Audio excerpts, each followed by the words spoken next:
What's up, guys, and welcome to the channel. My name is Sean, and today I'm going to be working on my 2005 Dodge Ram 1500 4x4 with the 5.7 liter HEMI. I'm going to be replacing the radiator. So about 6 months ago, I noticed a leak. Noticed my overflow tank was empty. Turns out it was the water pump bypass tube. Got that fixed. It was simple, just replaced the O-ring on it. I guess after 15 years it had been, a little worn down. So I replaced the O-ring on it. No more leaks. It was good.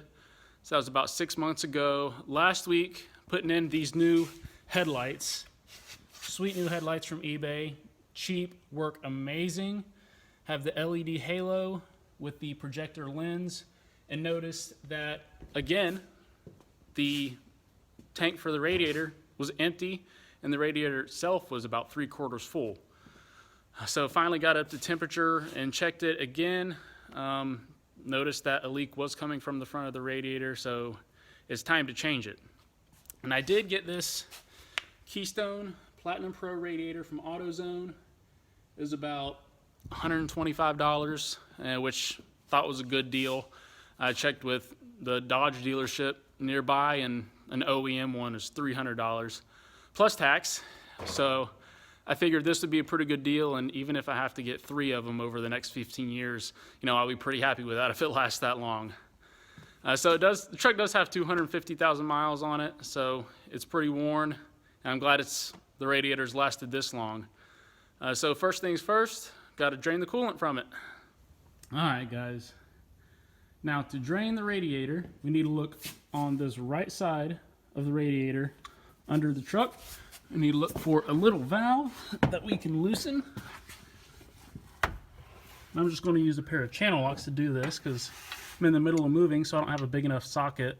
Socket and ratchet would be ideal for this. So this right here is what we need to loosen. That's the valve, and as you can see right here, you can see that's wet, and that is where I'm leaking from. So I have a bucket set up down here to catch the coolant. So now I'm just going to try to use these channel locks to loosen it. Again, this is not ideal and not the way you want to do it. Not the easiest way, but should be effective. So yep, there we go, starting to drip out. Let me see if I can just get it with my hand. Oh. I got it going with the channel locks.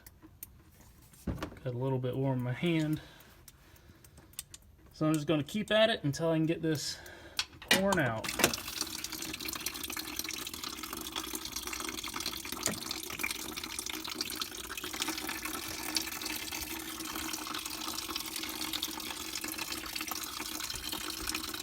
Alright, so now we're just going to wait for that to fully drain. And keep an eye on the bucket here, make sure we don't overflow, and then we'll move on. Alright guys, so now that the radiator has drained, we can now tighten the valve back up that we loosened on the radiator to stop it from dripping. And now we need to loosen up these hoses on the top right of the radiator and then down the bottom left. Grab a light and see if you can see that. So the big hose down at the bottom left, which we'll get under the truck to do that. So right now, we'll loosen this up, and we're going to want to keep the bucket down there with the coolant because there will still be coolant in this hose when we pull it off and drop it down. So now I'm just going to take some channel locks on this hose clamp. Pull this back, and now we should just be able to wiggle this hose off.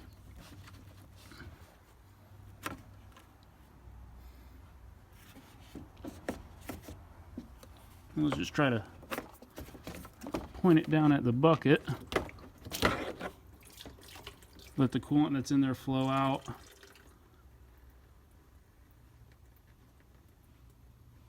There's a little bit that's left, and we'll pull it back up here and just let it sit. Now let's go under the truck and get the other one.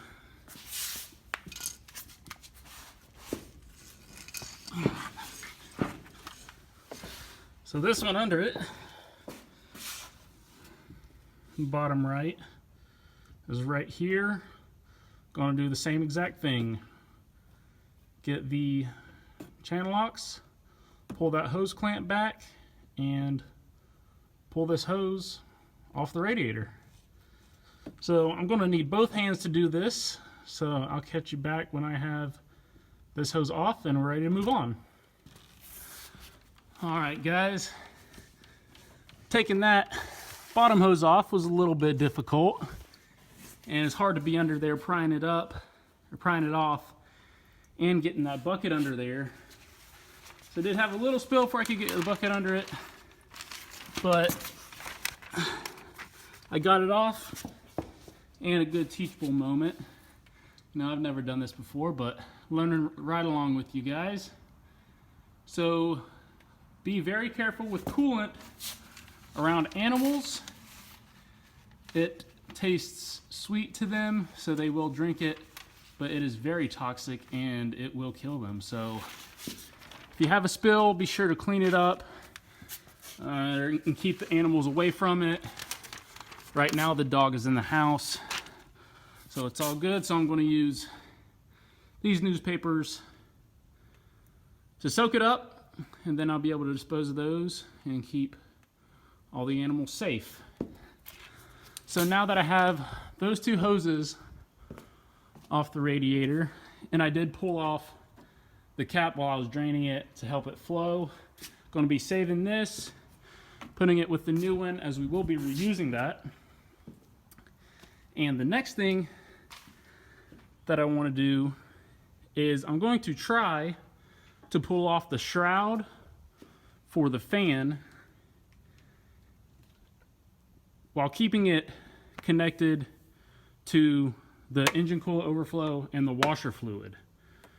So I'm going to try to keep all this connected, take it off, and then just slide it back and set it on the alternator, the AC pump, and the fan, so we don't have to remove that.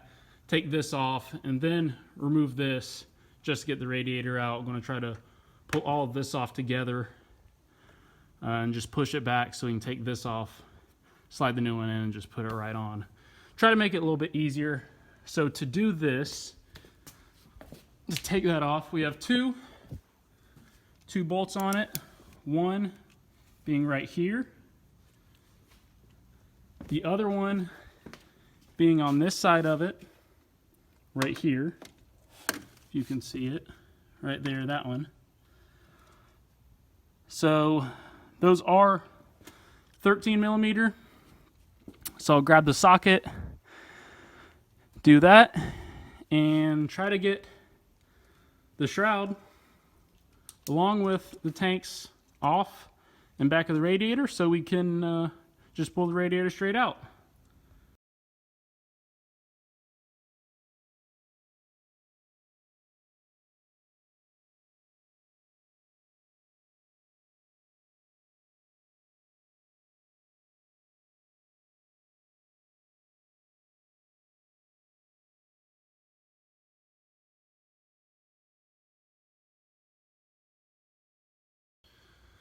All right, so now I did get the shroud off, as we can see right here. Got it off of the radiator. So all I did was removed the tube from the overflow to the radiator. Did that first, and then I did have to undo the two bolts that are connecting the overflow tanks to the shroud, which is right here and right there. So I undid those so I could slide this back to get to that bolt right there that connects the shroud. So after I got that out, so I did that so I could get the ratchet in there. So after I did that, I just put those two, these are 10 millimeter, put those back in just to hold it together. And let me show you one thing, is that shroud goes into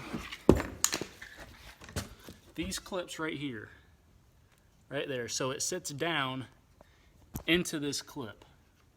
So once you get those 2 bolts at the top of the radiator undone, you just simply have to lift it straight up and pull it out of those clips. So simple, easy. Now, moving on. What we have to do next is remove the transmission cooler from the radiator. So there is 1 bolt over here. I believe it's a 10 millimeter that we have to take out. And then there are 3 down on the bottom of the radiator that we'll have to take out, and I'll show you those right now. So now down under the truck, and I did misspeak, there are only 2 connecting the transmission cooler to the radiator. So we have 1 right here, and that's a 10 millimeter. So I'll just get the socket right there, and then a wrench over on this side.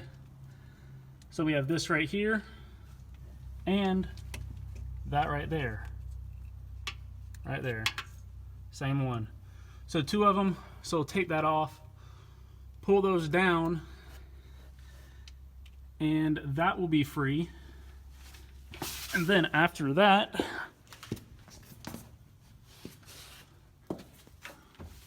we take this one off right there, and then it just slides right here.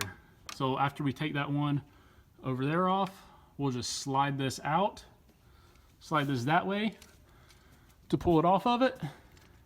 And then the last thing is to take off these lines. So these run and connect right there on the side of the radiator. And they just clip in, so you'll just be able to pop those out when we slide the whole transmission cooler this way. Then we'll just have 2 more bolts on the radiator right here, and then again on this side right here. Take those out, and the radiator should be free. And we should just be able to lift it out and throw the new one back in. So going to get onto that right now.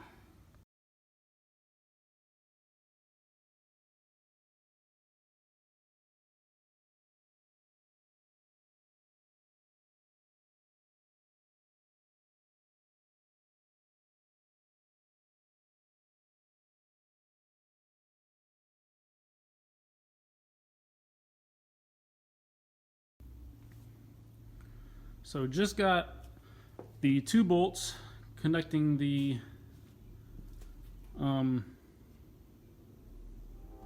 actually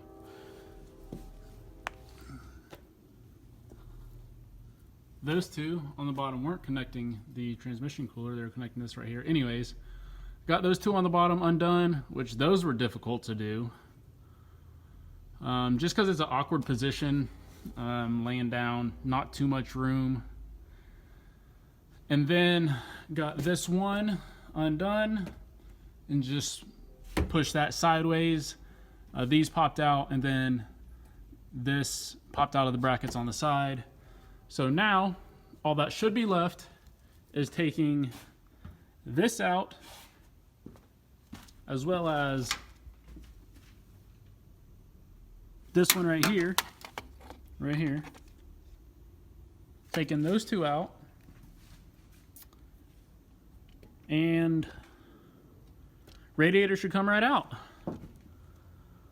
So I'm going to get on that, and should have this out in no time.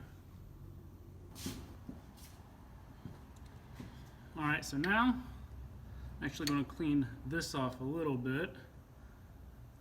These 2 bolts were for the shroud for the fan.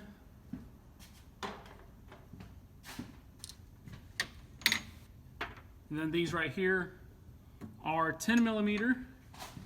So I have that.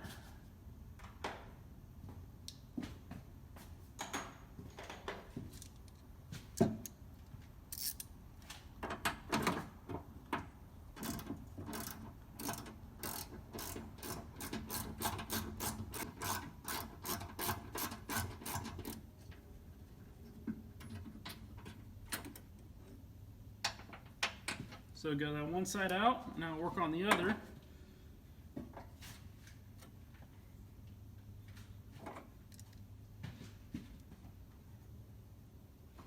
And actually for this one, I'm going to grab my extension,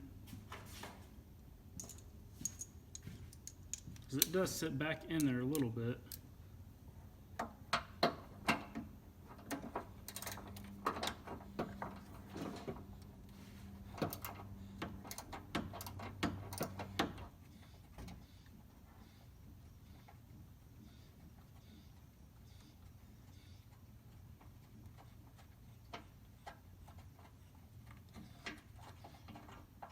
Got that off. All right, now the radiator is free.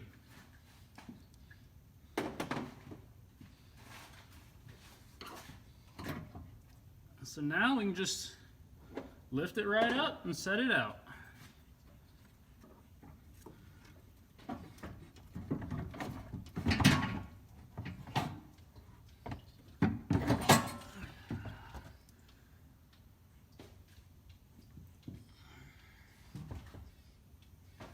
Just like that, it's out. All right, look at that. Have the old radiator out, full of bugs. Now we got the new one to put in. Have a good look at the engine too. All right, now, before I put the new one in, I'm going to wipe everything down, all the frame rails and the bottom of the shroud, everything down there. I'm going to wipe it down, make sure all the coolant's off of it, just so when I put the new one in and start running it, I'll be able to see pretty clearly if I have any kind of leak or not. You know, I don't want to put the new one in and then see drops down there and it'd be from the old one. So yeah, just going to put the new one in after I wipe it all down, and then just go in reverse order and hook everything back up, and we'll be ready to go. So let's get started on that. All right, everyone, got the new radiator set in there, and I got the two mounting bolts for it just threaded in, just to hold it there. Got the transmission cooler stuck in on the side, or on this side right here, still out over here, and still haven't popped these pipes in yet. But first, I'm going to get this attached back to the bottom of it, since I still have a little play in the whole radiator itself. So I'm going to get this attached while it's still easier to get to, and then I'll mount it all down for good. So you won't see that. I'm gonna just get to it, get those attached, and then I'll come back when I have everything back together, because all I have to do is put this on, put my bolt back in here, tighten these down, tighten the main radiator bolts down, and fit the shroud back on, tighten that bolt down, and be good to go.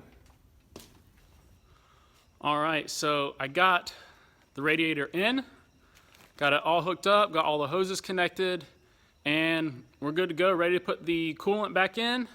So I'm actually going to use the coolant that I just took out of the old radiator. It's basically brand new. I put most of it in back a few weeks ago. So I'm just going to use some coffee filters just to filter it out, just in case anything got in it while it was coming out or while I was working on the truck. So, you know, you can use your own, you can use brand new, whatever you'd like. I'm just going to filter out what I got out of mine and top off anything else that I need, and then I'll be done. Then after that, just going to run the truck, get it up to temperature, and let it run for a little bit, you know, 30 minutes, maybe 25 minutes, and just keep an eye on it, make sure it doesn't begin to overheat, make sure there's nothing dripping under the truck, and then it'll be good to go. That'll be it. So let me go ahead and put this coolant in, and then we'll get her running.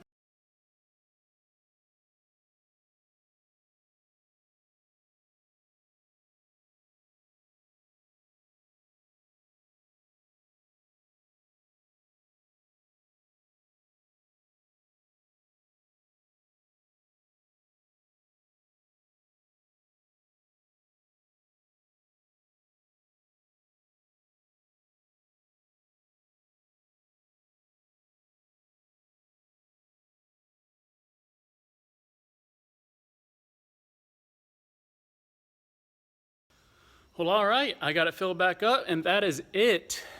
So now, just to run it and make sure I don't have any leaks, make sure that it stays cool, it doesn't overheat. Well guys, I let her idle in the driveway for a little bit, let the fluids flow, let her get up to temperature a little bit. Make sure that there weren't any leaks. So it didn't have any leaks, everything was great. So I just took her out for a little spin, up to temperature, holding steady, no problems. So looking good. It was a nice easy job. And look at those headlights. Man, I love these new headlights. Definitely much better than the originals. They lasted good for 15 years. I cleaned them once, but you know, it just wasn't the same. They're good for a little bit and then they're bad again. So got some new ones, put them in last week, and it's amazing. See so much better. Have the brights, those are really bright. And yeah, so I'll catch you back at the house to wrap her up.